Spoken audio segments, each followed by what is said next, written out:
Hello, नमस्ते। तो जैसा आप लोगों ने देख लिया होगा थंबनेल में, टाइटल है फायर। बड़ा ही डरावना टॉपिक है, पर बिलीव करिए नहीं, ये डरावना टॉपिक नहीं है। आजकल ये फायर का कॉन्सेप्ट इंडिया में भी बहुत ही जोर शोर से चर्चा में है। काफ़ी सारे लोग इसको ओपनली डिस्कस कर रहे हैं। तो फायर का क्या मतलब है? फायर का मतलब है financial independence, retire early. So basically ये कॉन्सेप्ट आया कहाँ से? ये कॉन्सेप्ट आया एक बुक से जिसका नाम है योर मनी योर लाइफ। ये पब्लिश हुई थी 1992 में। ये कॉन्सेप्ट फायर का वहीं से आया है। एक्चुअली अगर ये डेटा देखा जाए, ग्लोबल डेटा, तो पूरे वर्ल्ड का जो पॉपुलेशन है उसका लगभग 1% पॉपुलेशन अगर हम देखें तो 1% पॉपुलेशन फायर की कैटेगरी में आ चुका है। मतलब वो इंडिपेंडेंट हो चुके हैं। उनको अब अपना लाइफ जीने के लिए, क्वालिटी लाइफ जीने के लिए उनको काम करने की जरूरत नहीं है। काम करने का मतलब ये नहीं कि वो काम नहीं कर रहे हैं, कंपल्सन में काम करना, जैसे जो अपनी इच्छा के अनुसार वो काम कर रहे हैं। 1% लोग, उनका मन करता है कि आज मैं काम करूंगा, करेंगे। उनका मन करता नहीं आज मैं नहीं काम करूंगा, आज छुट्टी लूंगा, तो आज छुट्टी लेंगे। कंपल्सन में नहीं कर रहे हैं। जब ये स्टेज अचीव हो जाता है तो इस स्टेज को क्या कहते हैं? हम फायर कहते हैं। और ये जो फायर है, ये एक डेटा के अकॉर्डिंग, जो ग्लोबल डेटा है, 1% लोग जो है ये स्टेज अचीव कर चुके हैं। यानी 99% लोग ये स्टेज अचीव नहीं कर चुके हैं।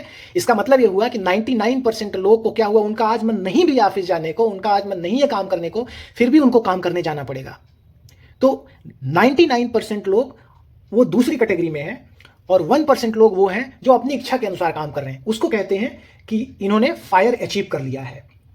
अगर हम फायर की बात करें तो एक बहुत ही फेमस राइटर हैं और काफ़ी मतलब बिजनेस कोच भी हैं, रॉबर्ट कियोस्की, और एक बहुत अच्छी बुक उन्होंने लिखा है, रिच डैड पुअर डैड। आपको पता होगा, नहीं पता होगा तो मैं बता देता हूँ। ये देखिए किताब, ये है रिच डैड पुअर डैड। मेरे पास ये हिंदी में है, इंग्लिश में भी थी। मैंने 2 बार इंग्लिश वाली पढ़ी है और 1 बार हिंदी वाली भी पढ़ी है।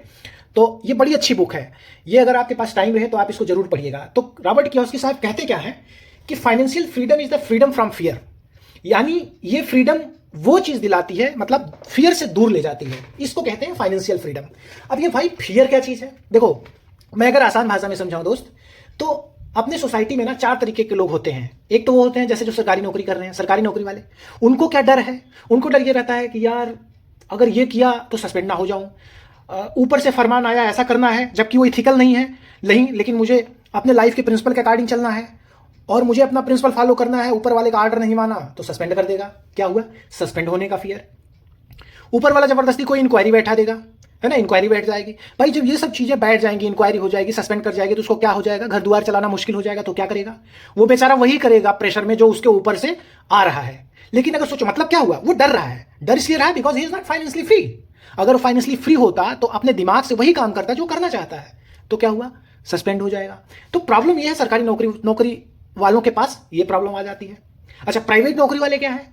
प्राइवेट नौकरी वाले, भाई रिसेशन आ रहा है, हर दूसरे तीसरे साल में सुनाता है, ये स्लो डाउन हो गया, मार्केट स्लो डाउन हो गई, ये हो गया, वो हो गया, रिसेशन आ गया, जॉब चली जाएगी, जॉब जाने का खतरा। प्राइवेट नौकरी वालों बेचारों के साथ क्या प्रॉब्लम है? मंडे, संडे, हॉलीडे जो भी हो, अपनी छुट्टी तक नहीं वो कर सकते हैं। छुट्टी अगर लिए हैं तो भी कैंसिल करना पड़ जाता है कभी कभी। वो आ गया, कुछ अर्जेंट काम आ गया, बॉस ने बुला लिया, सैटरडे, संडे, मंडे, हॉलीडे बैठा हुआ है। अब बॉस का क्या है? ज्यादातर बॉस तो 50+ वाले हो जाते हैं बेचारे। वो तो अपना वैसे भी टाइम व्यतीत कर चुके होते हैं। घर में बीवी बच्चे हैं, बीवी भी क्या करेगी? सैटरडे संडे को उसका दिमाग खाते रहते हैं। टिफिन का डब्बा पकड़ा दी, यार जाओ तुम ऑफिस में ही बैठो सैटरडे को। अब बॉस तो आ गया सैटरडे को, अब क्या करेगा? अकेले तो उसका मन लगेगा नहीं, पिज्जा पराठा कैसे अकेले खाएगा? तो क्या करता है? 10-20 बंदों को फोन करेगा, आ जाओ भाई, तुम भी आ जाओ, सैटरडे आ जाओ, संडे आ जाओ, मंडे आ जाओ, हॉलीडे आओ। तो भैया तुम्हारा कोई प्लान नहीं है, लेकिन अगले बंदे को जिसको बुला रहे हैं उसका तो प्लान होगा इधर उधर कहीं ना कहीं। तो आपको क्या करना पड़ेगा? प्लान कैंसिल करना पड़ेगा। आप सोचो आप क्यों ये सब कर रहे हो? Because you are having a fear. तभी तो रॉबर्ट कियोस्की साहब कहते हैं फाइनेंशियल फ्रीडम चाहिए ताकि आप फियर से, भय से मुक्त हो जाओ, है ना। तो भाई प्राइवेट वालों के ये चक्कर। अब आ जाओ तीसरी जो कैटेगरी है, जो दुकानदार है, रेडी पटरी दुकानदार, रिटेलर, उनके साथ क्या प्रॉब्लम है भाई? मान लो 10 दिन उसको परेशानी हो गई, बुखार हो गया, वायरल फीवर हो गया, आजकल बहुत सारे तरीके के फीवर चल रहे हैं। कोविड एक एग्जांपल आ गया, कोविड में 3-3, 4-4 महीने तक दुकानें बंद रही। अब क्या हुआ भाई? ऐसे ही 4-4 महीने तक दुकानें बंद हो जाएंगी तो घर कैसे चलेगा जी? रोजी रोटी कहां से चलेगा? लेकिन फिर भी बंदे को जाना ही पड़ेगा। आप सोचो अगर वो फाइनेंशियली फ्री होता तो काहे को जाता? अपनी जान हथेली पे रख के काहे को जाकर के वो दुकान चला लेता? वो बोलता है नहीं यार, अभी तो बड़ा वो रिस्क है, घर में बीवी बच्चे सारे इतने छोटे हैं, अभी मैं दुकान पे जाऊंगा, बाहर से कोविड लेकर के चला आया तो क्या हुआ? सबको होगा, भुगतना पड़ेगा। तो क्या हुआ? वो फाइनेंशियली फ्री नहीं है, इसलिए उसको भी स्ट्रेस में काम करना पड़ रहा है ना। और चौथी कैटेगरी जो होती है क्या, वो उसको मैं बोलूंगा गुरु घंटाल कैटेगरी होती है। वो तो बहुत तगड़े वाले होते हैं। वो ऐसे वाले होंगे, क्या करेंगे, चौराहे हो रहा है तो कहीं बैठे रहेंगे चाय की दुकान पे, एक बंदा आया बोला अरे यार तुम देखे फलाने के खेत में तो यार बहुत बड़ी बड़ी लौकी फरी है। अगला बंदा सोचा अच्छा बड़ी बड़ी लौकी फरी है। हाँ बोला हाँ जी। बोले एक काम करो टाटा 407 लगाओ, रात के 2:30 बजे लगाओ सड़क पे और सारी लौकी तोड़ लो। तोड़ के बोले करोगे क्या? बोले जौनपुर की मंडी में चलो साले बेच देंगे सुबह सुबह। इसको कहते हैं गुरु घंटाल कैटेगरी। तो इनके लिए तो भाई कोई सोल्यूशन नहीं है, इनके लिए फाइनेंशियल फ्रीडम की कोई स्कीम मेरे पास नहीं है। बाकी 3 जो ऊपर वाले बताया मैंने, उनके लिए सच में वो अगर थोड़ा ऑर्गेनाइज रहें और अपने पर्सनल फाइनेंस को थोड़ी ऑर्गेनाइज कर लें तो बता रहा हूं 10 से 15 साल में पक्का वो फाइनेंशियली फ्री हो सकते हैं। अब फाइनेंशियली फ्री होने के लिए भाई चाहिए क्या क्या चीज, फाइनेंशियल फ्रीडम के लिए क्या क्या चाहिए, क्या इंस्ट्रूमेंट होने चाहिए, वो मैं अगली स्लाइड पे इसमें बताता हूं। देखिए फाइनेंशियल फ्रीडम अचीव कैसे कर सकते हैं। तो देखिए फाइनेंशियल फ्रीडम के मेनली अगर हम देखें तो जो एलिमेंट है क्या है, हम सेविंग कर सकते हैं। भाई जो कमाई हो रही है उसमें से कुछ पार्ट सेविंग करो, है ना, कुछ पार्ट इन्वेस्ट करो, है ना। अच्छा कुछ पार्ट आप खुद पे इन्वेस्ट करो, है ना। जैसे जैसे फॉर एग्जांपल आप सोचो कि आपने कुछ जो भी आप जिस भी जॉब में हो, है ना, उस जॉब में उसको जॉब को तो कर ही रहे हो, उसमें से आपको क्या करना है, थोड़ा बहुत आपको अपने ऊपर कोई ट्रेनिंग ले रहे हो, है ना, कोई एक एक्स्ट्रा कोर्स कर रहे हो, थोड़ा सा अपने ऊपर भी इन्वेस्ट करो, ताकि जब आप इन्वेस्ट करोगे ना तो क्या होगा, आपका अपना नॉलेज का पोर्टफोलियो बढ़ेगा, यानी आपका स्कोप बढ़ रहा है, आप ज्यादा काम कर सकते हो। तो क्या करेगा, इससे आपकी सैलरी में वृद्धि होगी। जो सैलरी में वृद्धि होगी, एक्टिव इनकम में वृद्धि होगी, उस एक्टिव इनकम को उठाओ और सेविंग या इन्वेस्टमेंट में डालो। ठीक। चौथा क्या है एक ऑप्शन कि भाई अगर आपके पास जो है कहीं पे कोई एक मान लो छोटा मोटा प्लाट है ना, या गलती से आपके पूर्वजों ने कोई एक कहीं पे घर ले लिया 1 BHK 2 BHK या कुछ भी लिया हो, कहीं घर बनाया हुआ है, तो उसको ऐसे मत छोड़ो, उसको रेंट पे लगाओ, या फिर उसको कहीं पे कुछ स्टोर, अगर प्लाट है तो उसको किराए पे दो। स्टोर रूम दो, आजकल बहुत सारी ऐसी कंपनियां ढूंढ रहे होते हैं कि मुझे स्टोर रूम चाहिए, उसको बना के स्टोर रूम दो। अब स्टोर रूम दोगे तो मंथली का 10-15 हज़ार जो भी लेगा, डिपेंड ऑन एरिया और लोकेशन, आपको कुछ ना कुछ 5,000 ही मैं बोलता हूं इनकम जनरेट होना शुरू हो जाएगा, वो पैसिव इनकम शुरू हो जाएगा, है ना, धीरे धीरे वो बढ़ता ही जाएगा। तो इस तरीके की अगर कुछ चीजें हैं तो आप उसका एनालिसिस करें और एनालाइज करके उसको, जगह है, जमीन है, प्रॉपर्टी है, तो उसको काम पे लगाओ, वो काम करके कमा के दे अपना, है ना। तो इससे क्या आपका पैसिव इनकम जनरेट हो जाएगा। मैं ये क्यों कह रहा हूं पैसिव इनकम, क्योंकि ये मैं नहीं कह रहा हूं, ये इस मार्केट के, मैं बोलूं दुनिया के सबसे बड़े इन्वेस्टमेंट गुरु हैं वॉरेन बफेट साहब। वॉरेन बफेट साहब क्या कहते हैं, वो ये कहते हैं कि never depend on a single source of income. ठीक है, एक इनकम पे मत डिपेंड रहो। आगे वो फिर क्या बोलते हैं, if your salary is the only source of income you are 1 step away from poverty. ये दुनिया के सबसे बड़े इन्वेस्टमेंट गुरु हैं बफेट साहब, वॉरेन बफेट साहब, है ना। तो ये 94 साल के हैं।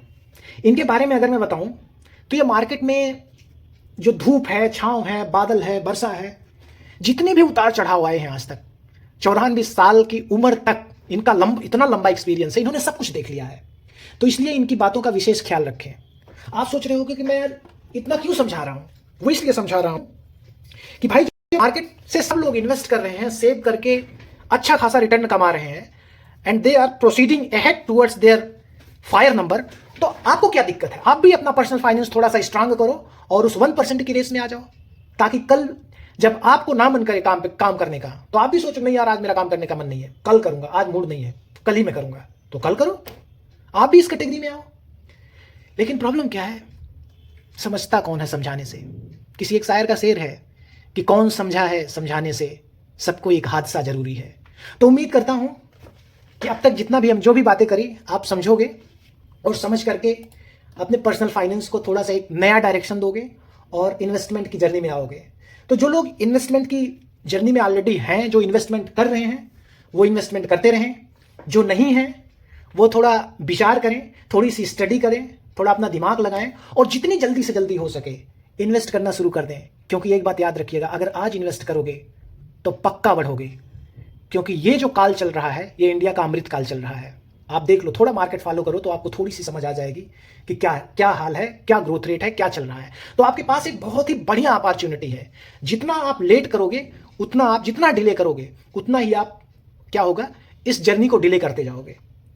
तो वीडियो अगर अच्छा लगा हो तो लाइक, शेयर और सब्सक्राइब जरूर करें। और हाँ, अगर आपको पर्सनल फाइनेंस के बारे में समझना है या कुछ और जानकारी चाहिए तो नीचे कमेंट में PF लिखें, जो मुझे पता लग जाएगा कि हाँ आप पर्सनल फाइनेंस के बारे में थोड़ी और जानकारी लेना चाहते हो या आप समझना चाहते हो। तो आपके लिए एक बेहतरीन पर्सनल फाइनेंस पे वीडियो बना करके मैं डालूंगा।